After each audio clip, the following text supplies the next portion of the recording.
Good evening. Welcome to another edition of the 411 Talk Zone radio show right here on YouTube. My name is Leon Jones, and tonight I'm getting into my third segment of economic systems or political ideologies. I started off 2 weeks ago talking about capitalism. Last week I talked about socialism. This week, I'm going to talk about the sickle and the hammer, known as communism. Now, if you look at Karl Marx, Karl Marx was actually a communist. The reason why Karl Marx talks about socialism because he couldn't sell communism. Now, some people who were extreme communists, you had Fidel Castro, I think Kim Jong Il. But we're going to really go back to Mao Zedong, Pol Pot, Stalin. These were communists. Now, you know, communism doesn't work. Communism is a very authoritarian style of government. You own nothing. In fact, there are a number of people who've been deleted due to communism. But let's open it up to see what communism really is. Okay. We talk about communism. All right, what is communism? It's a political and economic ideology that advocates for the elimination of private property and establishment of a classless, stateless society, which means the state runs everything. That's why it's stateless. Now, in this system, the public collectively owns and controls the means of production. Now, who is the public? The public is the government. And the means of production are your farms, your factories, and resources with wealth distributed to individuals based on their needs. So, the core philosophy, it rooted all the way back in the 19th century with the writings of Karl Marx and Frederick Engels, notably the Communist Manifesto. Ultimate goal of communism is to free the working class. The working class people are known as proletariats from the perceived exploitation of capitalism. It operates under the foundational principle for each according to his ability, to each according to his needs. Now, if you look at communism, communism is based on the welfare state, the collective, where capitalism is really based on ownership and individuality. Now, the theory versus practice. Now, in theory, so this is why you have a lot of the young individuals today, they love communism because they're listening to the theory, but they've never lived in communist countries. You look at Cuba, how poor a number of these individuals are. What if communism were so good? Why are Cubans here? They escaped communism. But you have a lot of black people who really believe in communism. You know that fist that's made? When you saw my video last week and you looked at the background that I had, this fist right here, communism. We call it black power. Well, in theory, a truly communist society is decentralized and self-governing, eventually resulting in withering away the state of the state and money as all people cooperate voluntarily. So think about that for a minute. Self-governing, decentralized. So the theory of communism is basically you wither away the state, which what is the state? The government and the money.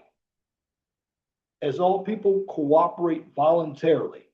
Doesn't that sound like a lawless type of society? People cooperate voluntarily. That's the theory of communism. Self-governing. That means we have absolutely no government. But now, when you look at the practice, historically, states that attempted to build communism, such as the former Soviet Union, now, if you look at the theory, self-governing, but when you have the former Soviet Union, they actually did not self-govern. They became highly authoritarian. These regimes controlled the economy, controlled the people. These countries implemented a command economy where a single party controlled all the party labor and production. Now, you think about that. Now, nobody else is talking about this. So basically, communism, and this is what the left, see, the left, when we talk about communism here in America, when we talk about a lawless society, this is what the left is practicing. See, the left wants to self govern. In other words, they really want to overthrow the government. This is why the left is always calling the right fascists, because the left really doesn't want any government at all. They want lawlessness. This is why criminals get away with a lot of their funky behavior here in the United States, because the left, they want open borders. Now, but the type of communism that the left really wants is really mixed with socialism. So they want redistribution of wealth. So they want authoritarianism, but yet a lawless society at the same time. You think about that. The left really wants to be the lawlessness, but the left wants to control the right, but the left wants to be a lawless society. That's exactly how it's running. And see, because the left has an ideology that doesn't work, this is why they're calling the Donald Trump administration fascist. Now, fascist is socialism, but it's from the right. But see, the reason why the left here in this country is calling the right fascist is because the left doesn't have an argument. Because I just put it out there to you. You see, the theory and the practice of communism are basically total opposites of each other. Again, let me see this through again. A truly communist society is decentralized. What does decentralized mean? There's no central body running the society. What is self-governing? Self-governing means you govern yourself. You govern yourself by what? You do what you want to do. You make your own laws. So there is no state, there is no money, and people cooperate voluntarily. In other words, they're making their laws and they're going to do whatever they want to do that is going to make a society, in my humble opinion, it's going to make it a lawless society. In other words, people are going to do what they want to do without any type of structure. But again, in practice, most of your communist countries are authoritarian. Now, communism versus socialism. Now, while the two were interchangeably used by Marx, the two terms have distinct meanings in modern political theory. Socialism is typically viewed as a transitional phase. For socialism, a society will feature some degree of social organizations. but citizens are usually compensated based on the value of their contributions rather than purely by need. Communism is the fully realized endpoint of this transition, characterized by a complete absence of classes. Now, when you look at socialism, socialism again transitions into communism, which communism is the endpoint of the transition from socialism. So when you have communism, you have completely wiped out all the classes, all the money, and all the state. But the practice of communism is authoritarian. But the theory of communism is lawless. You remember that. Let's break out the PowerPoint so we can go a little deeper into this subject. Okay, let's talk about communism as I get to the first slide. The Russian Revolution and rise of communism, class conflict, propaganda, repression. Communist ideology. Communism is a system of government in which the means of production are in the property of the entire society rather than individuals. In a communist society, labor is shared equally in the beliefs, when the benefits of labor are distributed according to the need. Again, this is important. Now, we are talking about communism, but we're talking about the practice of communism, not the theory of communism. Because going into this PowerPoint, a communist society is where you have labor shared equally and the benefits of the labor are distributed according to the need. Under such a system, all people are equal. There is no class system. Now, although the basic idea of communism has existed since the time of Plato, modern communism is identified with the system of government described by Karl Marx and Friedrich Engels in the Communist Manifesto. They believed that capitalistic systems were bound to destroy themselves because the poor would rebel against the former oppressors and form a classless society, against systems based upon the exploitation of the powerless lower class by the rich upper class, which basically prospered.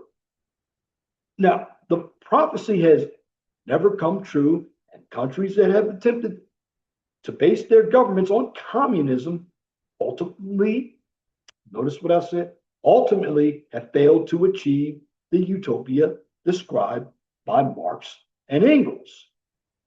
Now, the events that took place, Imperial Russia, and it culminated in 1917 with the establishment of the Soviet state that became known as the Union of Soviet Socialist Republics, which that used to be called the USSR. It's called the Russian Revolution. Now, the first revolution overthrew the Romanov family. This was the end of czars. Czars ended. Czars were part of royalty. Again, the first revolution overthrew the Romanov family, and this was the end of royalty in Russia. The second revolution was organized by the Bolshevik Party. The rebels against the temporary government effected a change in all economic, political, and social relationships in Russian society. It is often designated the Bolshevik Revolution. For centuries, repressive czarist regimes ruled the country, and most of the population lived under severe economic and social conditions. You see how communism doesn't work? But you have these leftists in this country promoting it. During the 19th and 20th centuries, various movements aimed at overthrowing the oppressive government were staged at different times by students, workers, peasants, and members of the nobility. Russia's badly organized and unsuccessful involvement in World War I added to popular discontent with the government's corruption and inefficiency.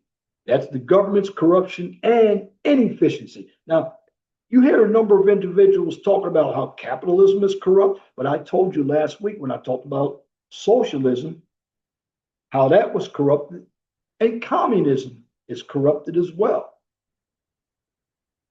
Now, since the Soviet government was incapable of maintaining its power, war erupted between the Red Russians supporting the revolution under the White Russians who opposed it. So, under the leadership of Leon Trotsky, however, the Red Army overcame domestic opposition, and by 1921, Lenin and his supporters were in firm control. When we talk about Lenin, we talk about Vladimir Lenin. So in 1918, Lenin moved the Soviet government and the party central committee to Moscow, which then became the capital of the Soviet state. There he worked out a plan for the construction of socialism and put forward principles for a new economic policy. Today, the workers who have remained loyal to the cause of throwing off the yoke of capital call themselves communists. All over the world, the association of communists is growing. In a number of countries, Soviet power has already triumphed. Soon we shall see the victory of communism throughout the world.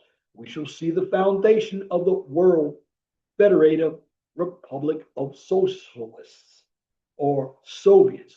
Again, according to Lenin, Lenin said at that time, because communism had taken control of a number of countries, he thought that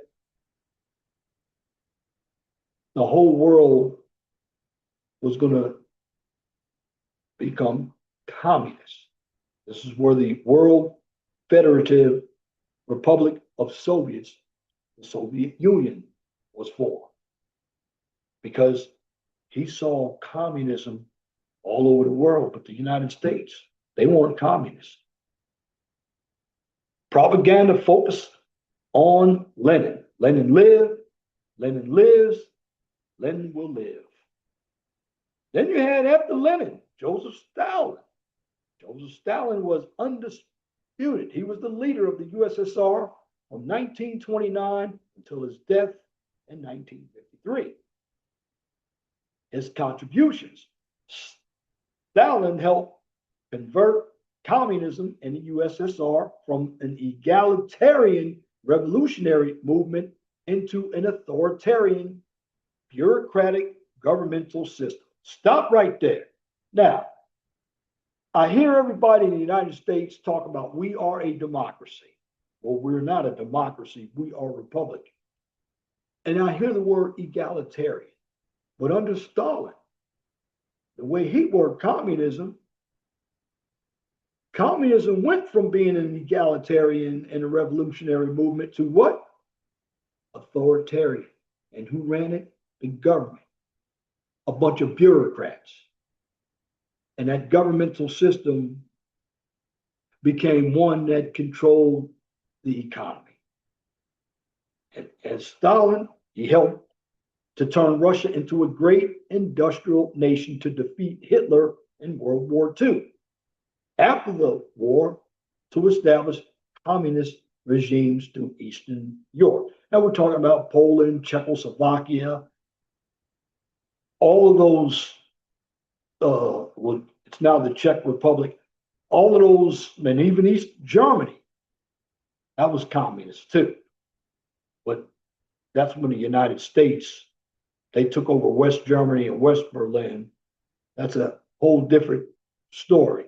But if you look at Eastern Europe, that's where a lot of your communist nations, particularly Poland and Czechoslovakia, are the two I can name right off the top of my head in this video. Now, there are others. Poland and Czechoslovakia. Czechoslovakia is now the Czech Republic. And you notice those countries, that's where they had ghettos. And and those people were poor. And Stalin, at the same time, what Stalin did, the terrorist attacks, he institutionalized terror and was responsible for the death and deprivation of millions of people. So was Pol Pot, Mao Zedong. At the end of 1928, Stalin initiated a set of policies designed to turn backward Russia into a modern state. His 5-year plan ended farming and focused on industry. Measures included the deportation and executions of thousands of more prosperous peasants, the kulaks, the forced entrance of the rest into the state-controlled collective farms, government-owned, government-controlled banks, control over aspects of citizens' lives, including where they live, what jobs they would have, and where they went to school. And you see these lefties want communism. Propaganda focusing on work. The work on the fields won't wait. Propaganda equating war and work. With weapons, we beat the enemy. With work, we struggle for bread. Stalin's forms of repression. So despite the death of millions of famine and goods shortages that these measures caused, Stalin pursued the program relentlessly, meeting resistance and criticism with mass deportations, executions, and show trials of alleged saboteurs. Stalin's death sentences. Stalin signs death sentences. It is said that he did this for over 5 hours a day. And this is communism. You don't have any freedom under this type of government. That's what the Democrats want. But actually, that's not what the Democrats really want. I'll get back to that in a sec. Social tensions. Well, the enormous tensions endangered by this extraordinary drive produce considerable dissatisfaction that may have led to a secret movement within the party to replace Stalin with Sergei Kirev, a secretary of the Central Committee and party leader in Leningrad. The murder of Kirev in December 1934 began a period of purging and terror that lasted until 1939 and was marked by the execution of virtually the entire political and military elite and the incarceration in forced labor camps of millions of Soviet citizens. This way, Stalin, with the help of the secret police, established his personal dictatorship over the party and the country. Political propaganda. We endorse the politics of the party. See that hand going up? Propaganda focusing on women. Liberated women build socialism. Liberated women build socialism.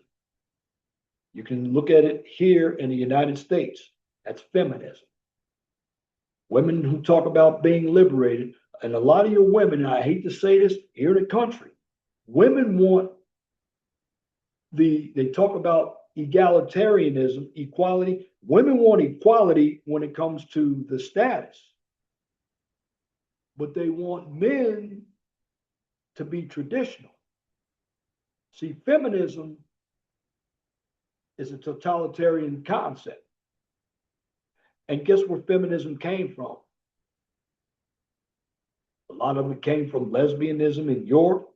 Now, you had Susan B. Anthony, but you had Shirley Chisholm and a lot of the black and a number of black women who were feminists as well. Now, it's debatable to who started feminism here in the United States. Was it the black women in slavery?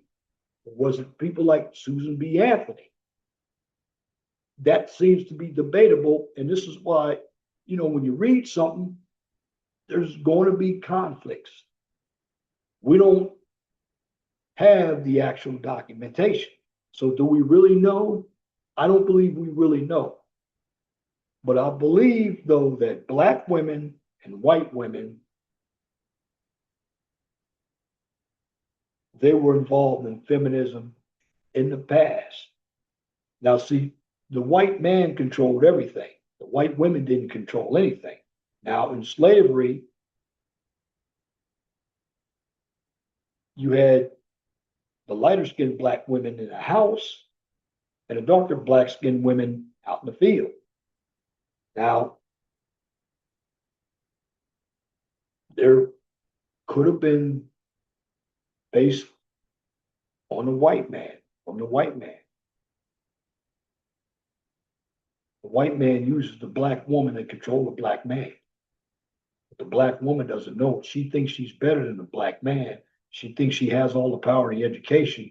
Meanwhile, the white man gives her that power because she's the buffer between him and that black man.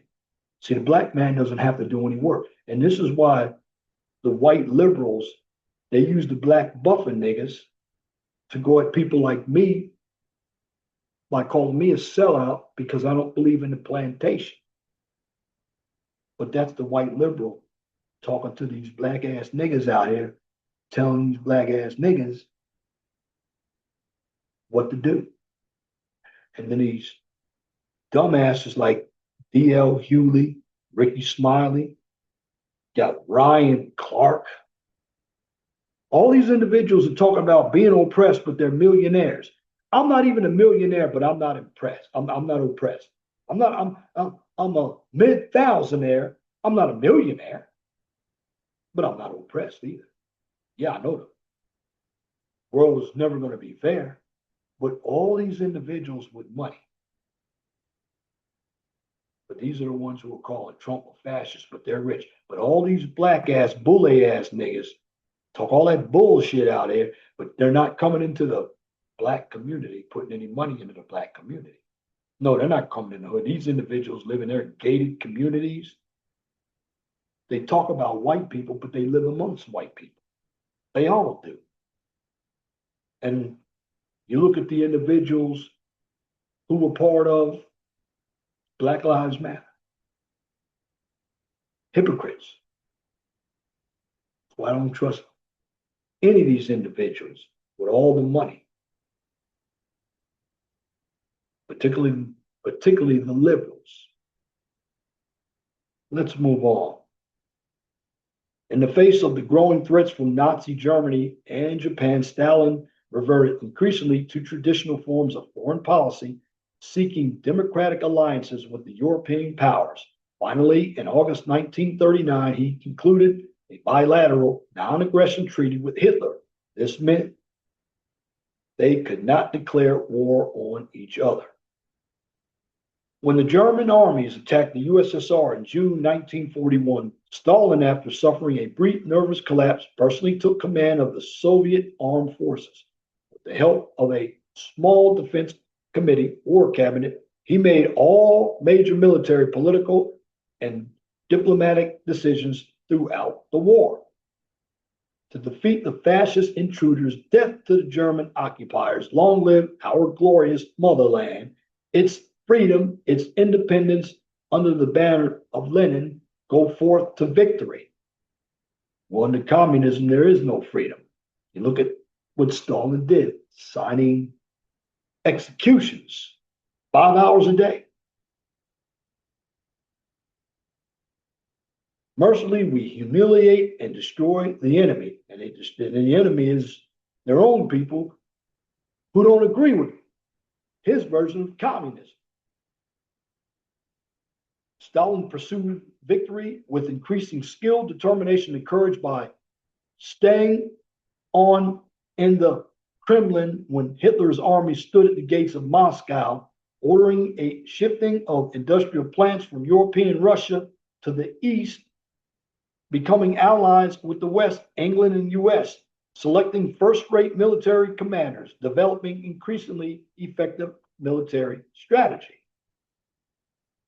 The big three: Winston Churchill, England; Franklin Delano Roosevelt, US; Joseph Stalin, USSR. The famous picture, the big three, was taken at Yalta. In 1945, at the end of the war, there was a general expectation that the USSR, which had shown itself to be one of the world's truly great powers, that Stalin's dictatorship would end and his people would live freely. Instead, Stalin and his men restored almost completely the pre war system, molded the occupied countries of Eastern Europe and the Stalinist image, and placed them under Moscow's control. Entirely isolated the whole bloc of communist nations from the West. Recent studies indicate that 20th century communism caused 85 to 100 million deaths worldwide, dwarfing the numbers of 25 million deaths attributed to fascism. The toll defies imaging. 1.7 million dead in Cambodia, and I believe that was Pol Pot. Pol Pot was Cambodia. 25 million to the Soviet Union. Stalin. 65 million in China. Mao Zedong. Now, if you look at this, well, the lefties call Donald Trump a fascist, right?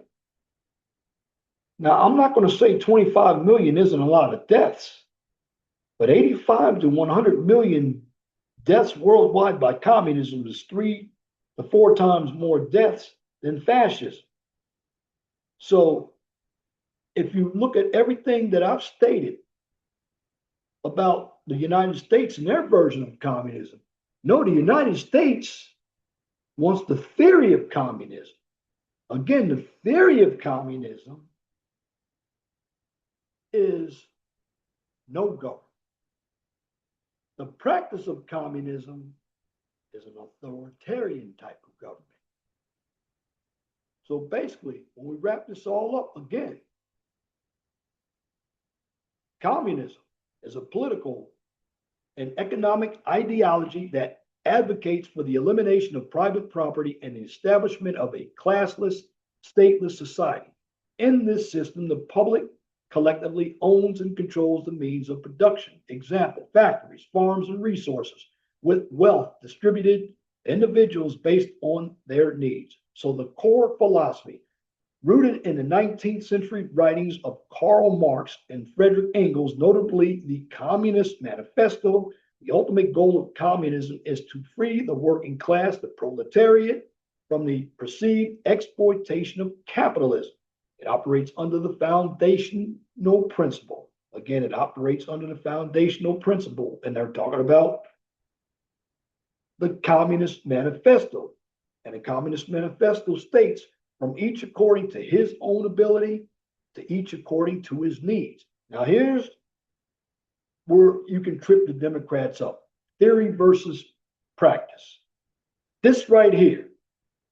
See, the Democrats don't want the practice of communism. They want the theory, because they believe a true communist society is decentralized and self-governing, eventually resulting in the withering away of the state and money, as all people cooperate voluntarily.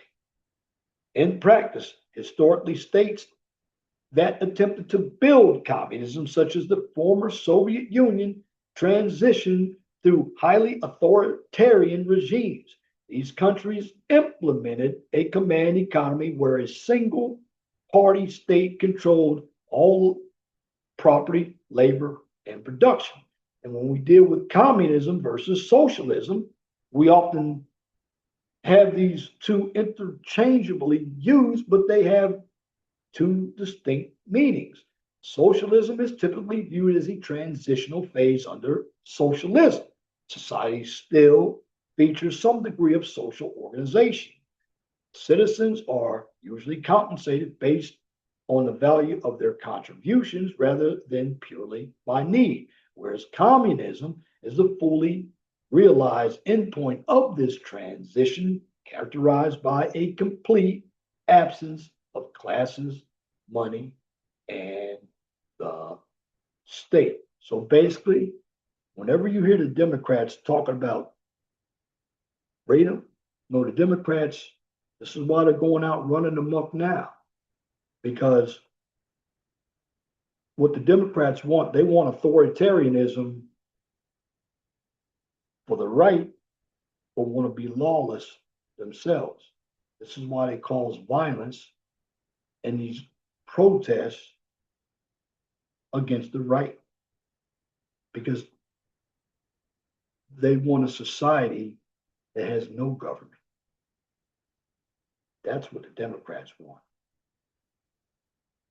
So whenever you hear communism, this is why the Democrats, they want their speech, but everybody else's speech is under fascism. So if you hear me closely, the Democrats want theoretical communism, not the practice of communism. I just read it to you. So bottom line, American people, get yourself educated. Stop listening to the propaganda. Because the propaganda only keeps you on a plantation, only keeps you poor. Bottom line is you need some government, some structure, but you don't need over regulations. In this country, you have a chance to control what you make. Now, you have to understand that everybody cannot be entrepreneurs. It's just like everybody going to school getting a degree. It would be the same as having no degree, because society would be saturated with degrees. But see, they're giving all this propaganda out by the left about education, about the economy, about healthcare, about the media, even religion, the five power conferences of society. You get this.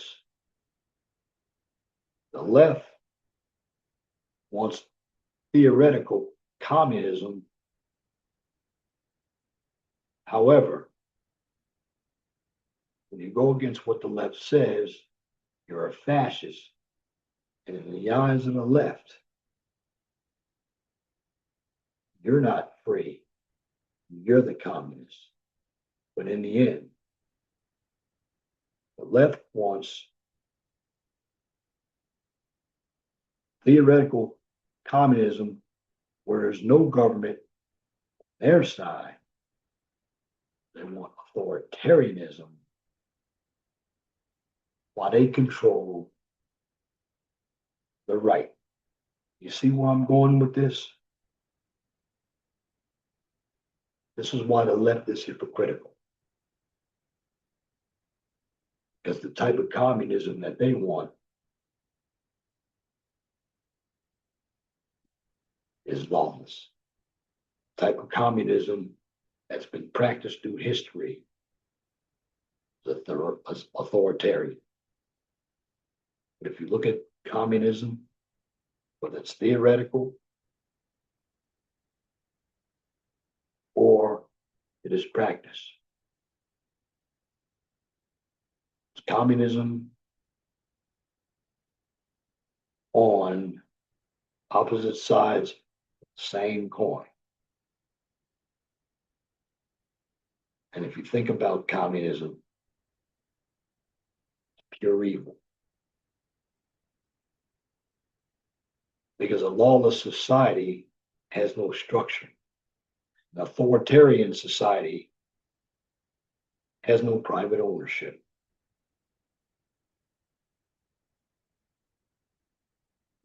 And when you have both opposites of each other, what you're going to have is a breakdown of a country. Because for a country to survive, you have to have some lawlessness, and you have to be responsible with your freedom.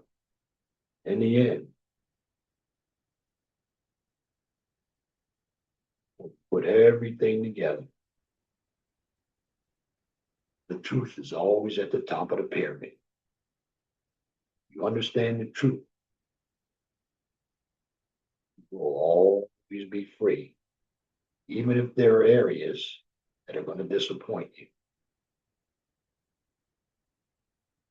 You fall for the lies, you become filled with lead. Lead is lies, emotion, assumptions, deceit, and delusion. And if you don't believe me, look at these individuals on the left. They can't get what they want, so they always want to change the rules. In the end, left is the one who wants communism.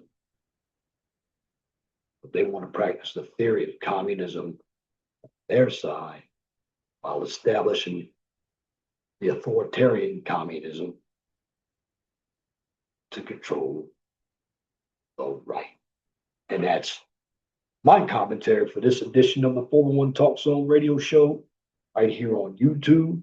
If you like what I just presented, please comment, share, and subscribe. And if you all are looking for some STEM content, check out the QCIS channel. On that channel, you get a daily dose of science, technology, engineering, and math. Now, again, here's where you can find me. Right here on my main channel, the 411 Talk Zone radio show channel. You can find me right here on YouTube. Find me on X, formerly Twitter. You can also find me on Rumble and Truth Social. And for the QCIS channel, you can find me right here on YouTube. Also find me on X, formerly Twitter, and LinkedIn. Before I go, talk about this communism. I want to tell you all this in America. Be blessed with what you have. Don't worry about what you don't have. Just know that the sun rises in the east, sets in the west. If it doesn't apply, let it fly. But if the shoe fits, wear it. And if you don't like the shoe, just change it. And once again, thank you for listening to this edition of the 411 Talk Zone radio show right here on YouTube. Till next time, my name is Leon Jones. I want you all to have a wonderful and gracious evening. God bless you. I'm out.